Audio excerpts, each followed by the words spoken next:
Hello hi guys, welcome to Vinayak believers classes. So students, कल मैंने आपको करवाया था रेशों का वर्गीकरण, क्लासिफिकेशन ऑफ फाइबर। सो उसमें हमने जो रेशे पढ़े थे, वनस्पतिक रेशे थे, उनके बारे में आज मैं आपको बता रही हूँ। आज हम स्टार्ट करेंगे वनस्पतिक रेशों से, जिसमें वनस्पतिक रेशे हमने पढ़े थे प्राकृतिक रेशों में जो आते हैं। सो कपास के बारे में हम आज जानकारी लेंगे पूरी। सो कपास क्या है और कपास के बारे में आज हम सारा पढ़ेंगे। वन बाय वन मैं आपको वनस्पतिक रेशों के बारे में करवाती जाऊंगी। सो आज हम फर्स्ट स्टार्ट कर रहे हैं कपास, कॉटन। कॉटन क्या होता है? कपास जिसको बोलते हैं, कपास का देखिए जन्मदाता जो है वो भारत माना जाता है।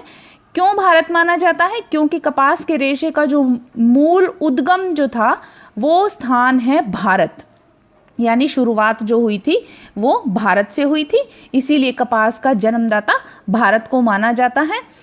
और आपके है कपास का उत्पादन जो होता है वो कहाँ होता है, किस तरह के क्षेत्र में होता है? वो होता है आपके उष्णकटिबंधीय क्षेत्रों में होता है। कपास का उत्पादन उष्णकटिबंधीय क्षेत्रों में होता है।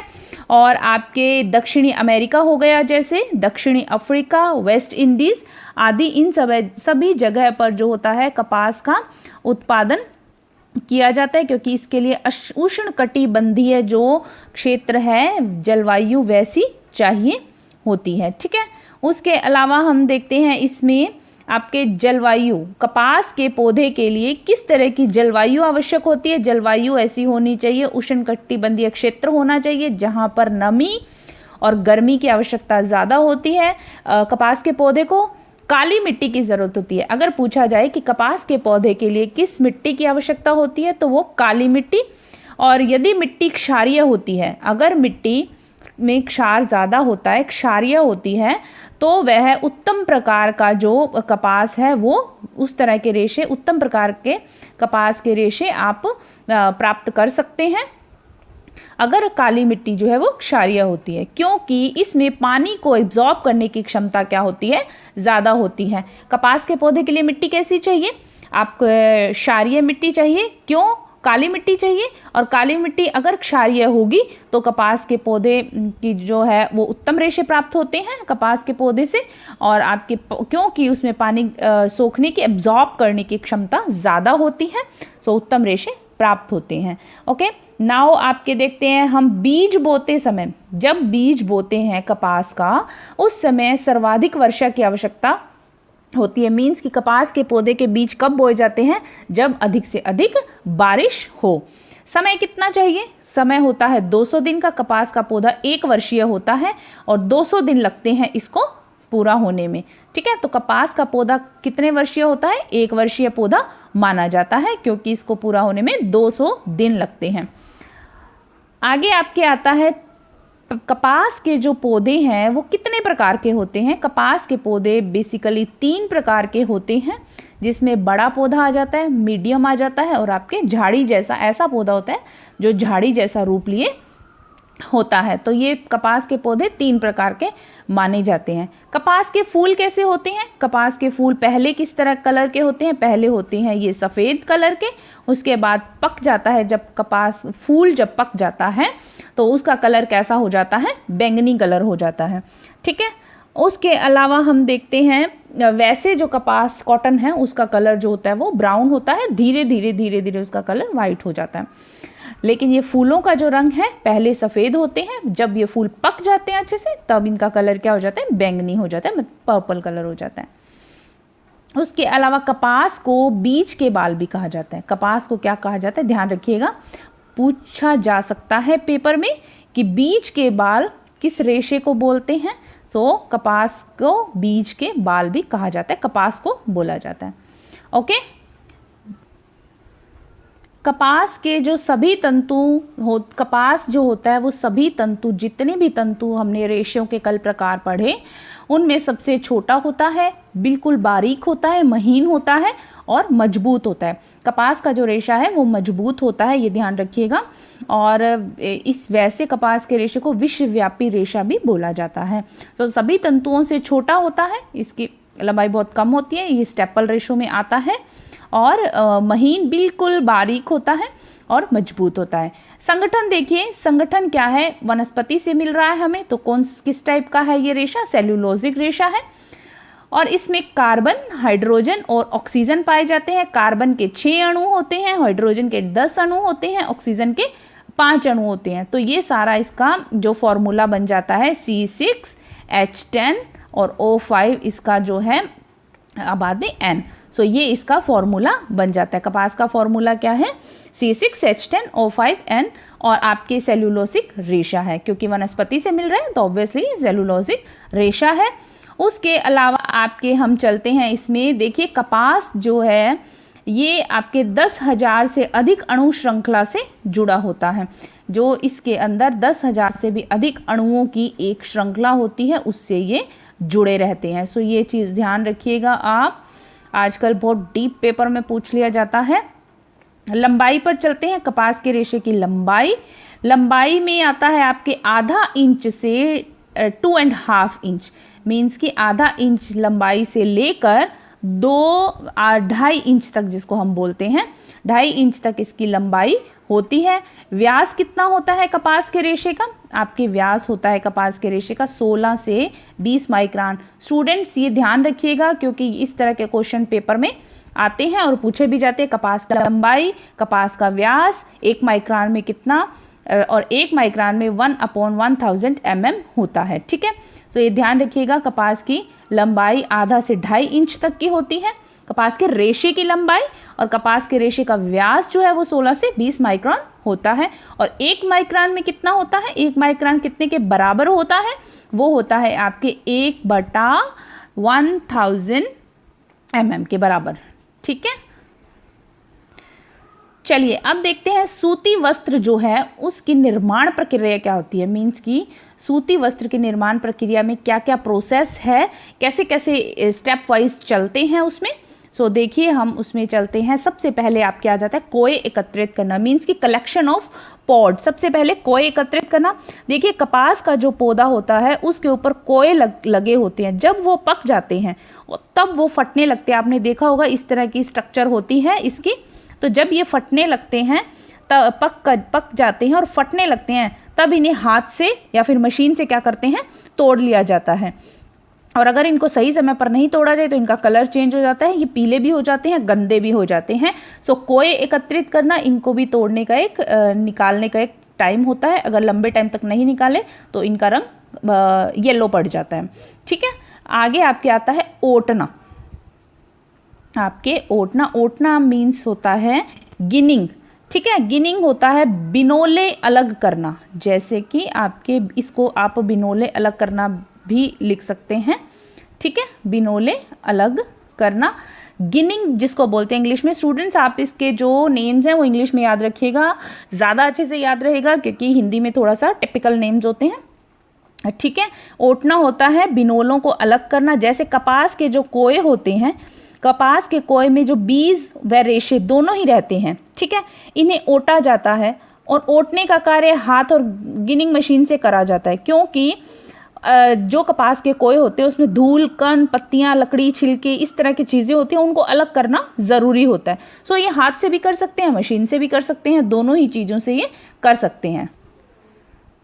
चलिए नेक्स्ट आ रहा है आपके गांठ बनाना। गांठ बनाना क्या होता है, आपके गांठ बनाना के अंदर आपके आ जाता है बेलिंग, जिसको बेलिंग बोलते हैं। जो रेशे के बीज होते हैं उनको अलग जब हम कर लेते हैं, तब इनको दबाकर क्या किया जाता है, इनकी गांठें बना दी जाती हैं। ठीक है, और गांठें बनाई जाती हैं, वो भी किससे बनाई जाती हैं, मशीन से बनाई जाती हैं। और इनका जो वजन होता है वो अलग अलग होता है, और इनको फिर आप आगे भेज दिया जाता है। फिर आपके आता है गांठ खोलना।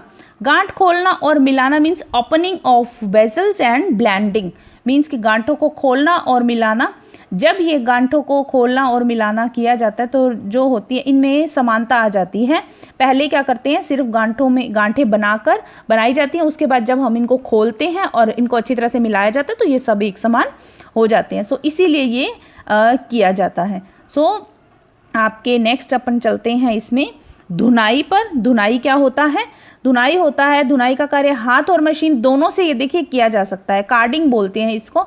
इसका जो काम होता है ये होता है रेशे को बिल्कुल साफ और लंबे करना। ठीक है, समानांतर करना, एक बराबर करना। तो ये जो होते हैं इसीलिए कार्डिंग का काम किया जाता है। इस पर से साथ में जो धूल मिट्टी कण सब होता है वो निकल जाता है और उसके बाद इसमें ये रेशे जो होते हैं सब बराबर किए जाते हैं और साफ किए जाते हैं। नेक्स्ट आ रहा है आपके कंघी करना। कंघी करना के अंदर देखिए, कंघी किस लिए, देखिए कॉम्बिंग हम कॉम समझते हैं। कॉम किस लिए किया जाता है, किसी भी चीज़ को स्ट्रेट करने के लिए, बालों को जैसे हम स्ट्रेट करते हैं, कंघी करते हैं, उनमें से उलझन निकालते हैं। सो कंघी करने की प्रक्रिया जो है वो की जाती है, कार्डिंग के बाद की जाती है, जिससे क्या करते हैं, रेशे जो होते हैं वो क्या हो जाते हैं, एकदम सीधे समानांतर और चिकने हो जाते हैं, सो बराबर हो जाते हैं। सो इसीलिए इन पर कॉम्बिंग की जाती है और इसे कॉम्ड स्लीवर भी कहते हैं। जब कार्डिंग जो विधि है उससे जो पूनियाँ तैयार की जाती हैं, कार्डिंग के बाद समानांतर जब जो रेशे होते हैं फिर उसके बाद पूनियाँ तैयार की जाती हैं, उसको क्या बोलते हैं, कॉम्ड स्लीवर भी बोला जाता है। नेक्स्ट आपके आता है पूनी बनाना, मीन्स स्लीवरिंग। स्लीवरिंग क्या होता है, इस जो ये जो प्रक्रिया होती है इसमें रुई की छोटी छोटी और पतली पतली क्या कर देते हैं, पूनियाँ बना दी जाती हैं। लंबाई कैसी होती है इनकी, 6 से 7 इंच की लंबाई होती है। सो छोटी छोटी पतली पतली इनकी पूनियाँ बना दी जाती हैं और मोटाई 1 इंच की होती है, जिसको कार्ड स्लाइवर या कॉम्ड स्लाइवर मशीन जो होती है उसमें से गुजारा जाता है। तो ये छोटी छोटी इनकी पूनियाँ बना दी जाती है। उसके बाद आता है आपके स्पिनिंग। ठीक है, स्पिनिंग का प्रोसेस आता है। स्पिनिंग क्या होती है, जब पूनी बना दी जाती है तो सूत की कताई हाथ अथवा मशीन के द्वारा करते हैं। ठीक है, मशीन में इन्हें क्या करते हैं, कताई के यंत्र पर चढ़ा देते हैं और इसके रोलर्स लगे होते हैं और फिर इनकी खिंचाई होती है, बटाई होती है, तो इसको बोलते हैं कताई। ठीक है, सो नेक्स्ट आता है स्टूडेंट आपके बुनाई। बुनाई क्या होती है, जब ये तैयार हो जाता है तो इसकी बुनाई की जाती है ताना बाना से। इसमें अलग अलग बुनाई होती है, साधारण बुनाई होती है, बास्केटबॉल फुटबॉल के यूनिफॉर्म बनाए जाते हैं, इसे सादी बुनाई की जाती है। सो ये सब चीज़ें इसमें करी जाती हैं। तो बुनाई जिससे वस्त्र तैयार किया जाता है, उसके बाद क्या आता है, फिनिशिंग की जाती है। उसके बाद उस पर जो भी कोई गुण अगर नहीं है उसमें तो वो गुण डाला जाता है, फिनिशिंग की जाती है। उसके बाद उसके ऊपर क्या की जाती है, रंगाई व छपाई की जाती है, मीन्स डाइंग एंड प्रिंटिंग की जाती है। सो ये सारा जो था ये आपके 10 प्रोसेसिंग में आता है। ये 11 तरह की इसकी जो स्टेप्स हैं, इन पर से होकर कपास का रेशे से वस्त्र का निर्माण होता है। सो स्टूडेंट पेपर में सारा तो नहीं आता, बट आप ये याद रखिएगा 5, 6, 7 देकर पूछ लिया जा सकता है कौन सा पहले आता है कौन सा बाद में आता है। सो इनको अरेंज करना होता है। ठीक है, सो चलिए नेक्स्ट देखते हैं इसके गुण क्या हैं, कपास के रेशे में कौन से गुण होते हैं। तो देखिए विशेषताएं क्या क्या है। इसमें कपास के रेशे में प्राकृतिक चमक नहीं होती। देखिए इसमें जो नेचुरल जो शाइन है वो नहीं होती है, इसमें परिसज्जा के द्वारा शाइन लाई जाती है, जो भी थोड़ी बहुत लाई जाती है। ठीक है, उसके अलावा कपास के जो गीली अवस्था होती है, कपास जो है गीली अवस्था में कपास के रेशे की जो मजबूती है वो 30% तक बढ़ जाती है। ये क्वेश्चन पेपर में आया भी हुआ है और आता भी है। सो कपास के रेशे की जो मजबूती है वो 30% तक बढ़ जाती है। कब, गीली अवस्था में। जब कपास के रेशों को या कपास का जो कपड़ा होता है हम उसको भिगो देते हैं पानी के अंदर, जब उसको डालते हैं तो उसकी मजबूती और बढ़ जाती है। ठीक है, नाउ आता है आपकी अवशोषण क्षमता, क्योंकि जो कपास का रेशा होता है उसके अंदर एब्जॉर्प्शन जो पावर होती है वो बहुत अधिक होती है। ठीक है, उस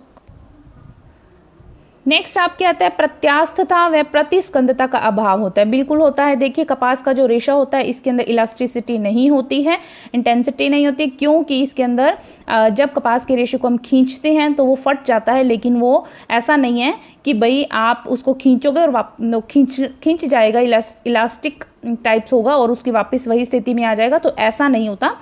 इसमें प्रत्यास्था और प्रतिस्कंदता का पूरी तरह से अभाव होता है। ताप के अच्छे संवाहक, बिल्कुल अच्छे गुड कंडक्टर होते हैं, ये गुड कंडक्टर होते हैं हीट के, इसीलिए तो इनको गर्मी में पहना जाता है और गर्मी में ये आरामदायक महसूस होते हैं।